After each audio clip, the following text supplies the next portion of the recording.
A look back tonight at the economics of the North Country in 2023. Here's Lexi Bruning. In 2023, some businesses boomed, one of them to the tune of a $31 million contract with the U.S. Coast Guard. Metalcraft Marine employees rejoiced, and so did members of the North Country. You know, you may be selling to the federal government, but the money stay local. So people are able to spend and buy here, buy homes, raise families.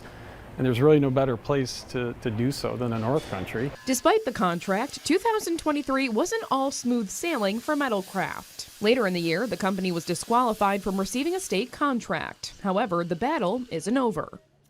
The first pot shops opened up in the North Country after weed was legalized in 2021. From Black River Supply in West Carthage to Potsdam, where we saw the grand opening of Firehouse and the Highest Peak. We're really proud of all the hard work that we've put into this. Watertown lost longtime business Jane Irrigation. It closed mid-year, putting at least 50 people out of work. The company has done a lot of good work in the community, was founded in this community, one of those we took great pride in.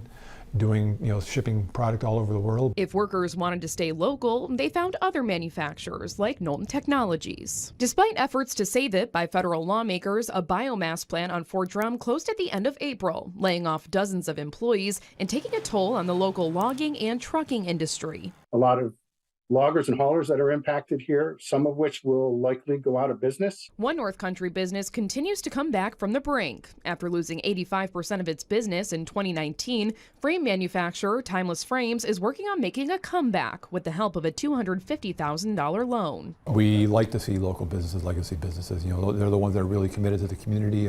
Timeless Frames over the years has been very active. What's ahead in 2024? In Messina, a hydrogen producing facility could bring 90 full-time jobs. And near Watertown, a solar panel manufacturing plant is scheduled to break ground in the spring. Lexi Bruning, 7 News.